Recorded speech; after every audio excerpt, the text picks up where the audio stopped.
Assalamualaikum warahmatullahi wabarakatuh. Apa kabar semuanya? Semoga semuanya dalam keadaan baik-baik saja dan sehat selalu. Bila yang berada di luar, jangan lupa untuk menggunakan masker dan jangan lupa untuk cuci tangan.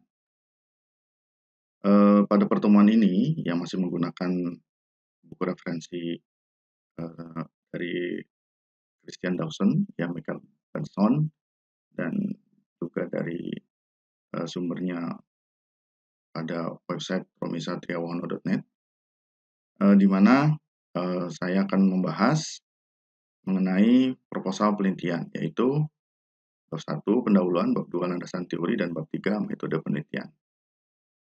Di mana isi dari proposal itu pada bab 1 pendahuluan, isinya adalah latar belakang masalah, rumusan masalah, batasan masalah, tujuan dan manfaat penelitian, kemudian sistematika penulisan.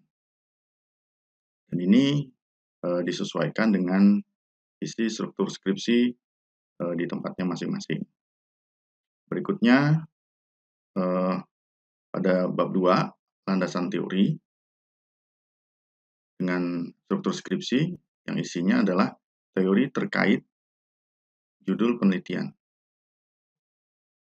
sampai dengan sesuai dengan judul penelitian.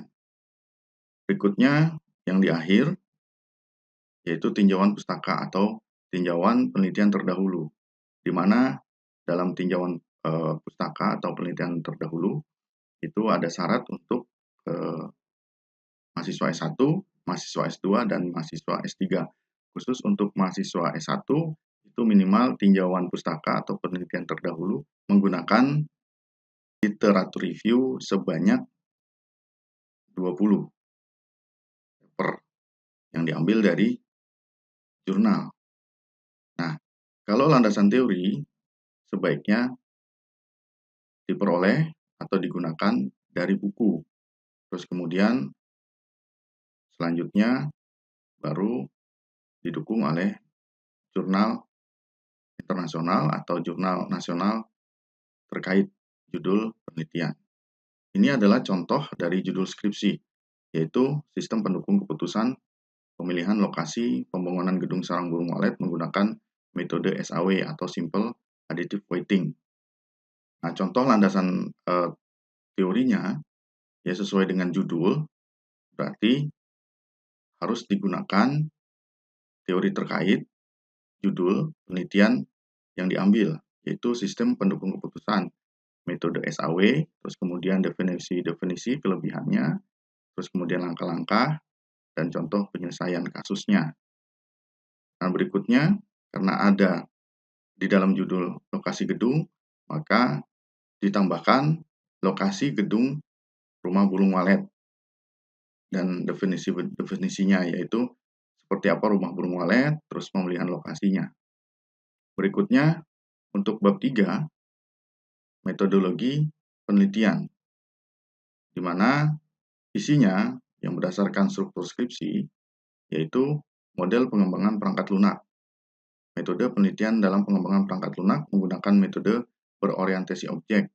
Terus kemudian alat bantu pengembangan sistem, tambahan algoritma yang digunakan, dan di akhir jangan lupa selalu ada evaluasi dan validasi hasil.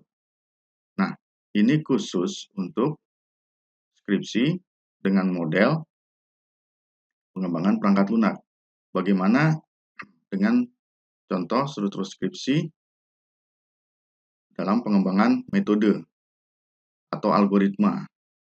Nah, untuk struktur skripsi di bab 3, yaitu metodologi penelitian, atau biasa juga dalam penelitian lain itu menyebut metode penelitian, yang pertama adalah isinya desain penelitian, yaitu metode penelitian yang dilakukan adalah metode penelitian eksperimen dengan tahapan penelitian seperti berikut. Yang pertama adalah dilakukan pengumpulan data terlebih dahulu, terus kemudian pengolahan data awal, terus kemudian ada metode yang diusulkan, terus kemudian eksperimen, terus kemudian evaluasi.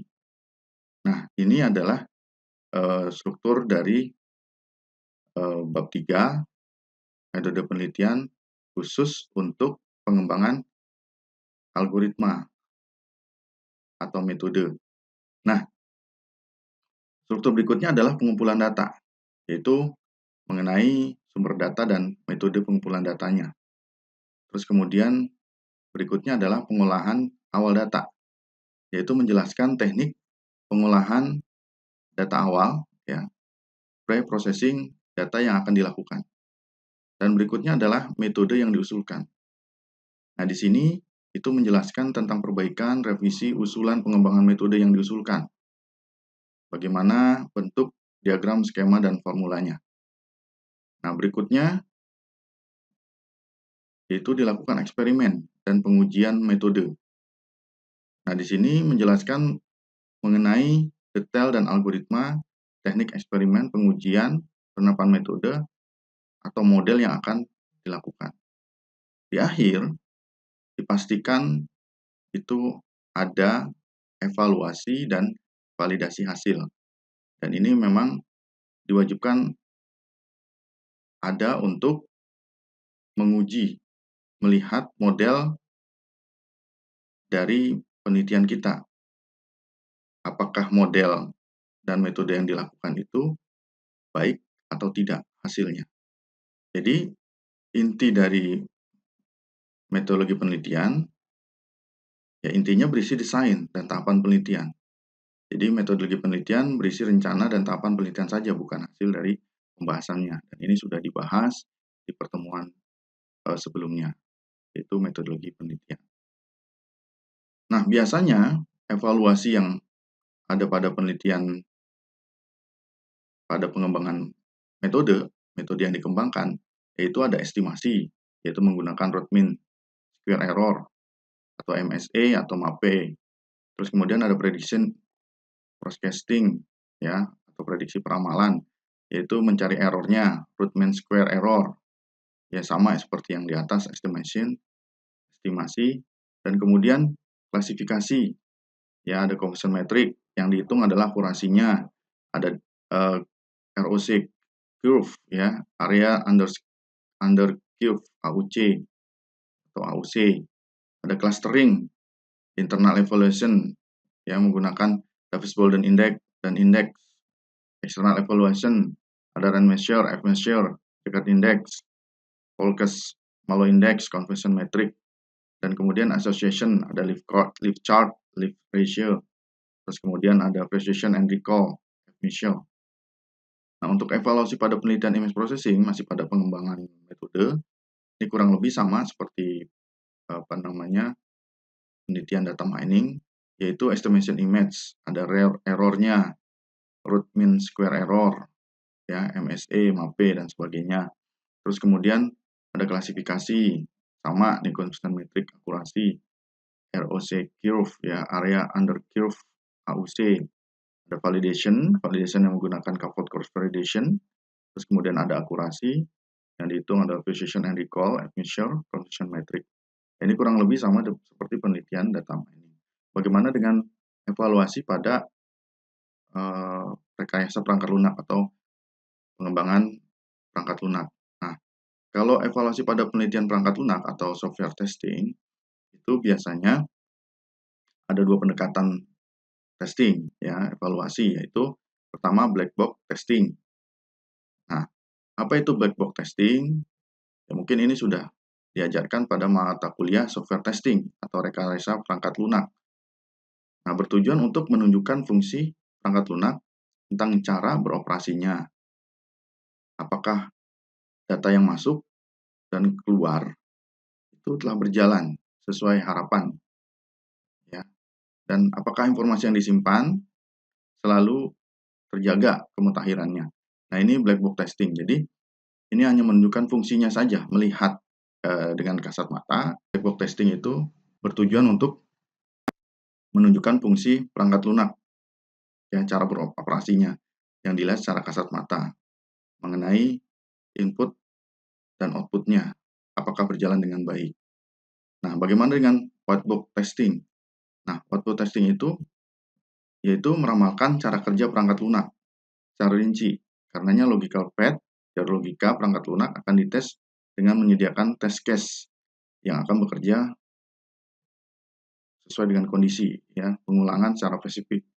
Nah, secara sekilas dapat diambil kesimpulan bahwa testing merupakan petunjuk untuk mendapatkan program yang benar. Jadi white box testing itu lebih kepada cara kerja perangkat lunaknya, cara kerja programnya, jalur logikanya, algoritmanya. Jadi lebih rinci. Nah, ini adalah evaluasi pada penelitian perangkat lunak. Ya, mungkin itu saja pertemuan kali ini. Dan jangan lupa untuk segera membuat bab 1, bab 2, dan bab 3 sesuai dengan tunjuk yang ada pada pertemuan kali ini. Terima kasih. Semoga materi ini bermanfaat. Saya mohon maaf bila ada kesalahan. Assalamualaikum warahmatullahi wabarakatuh.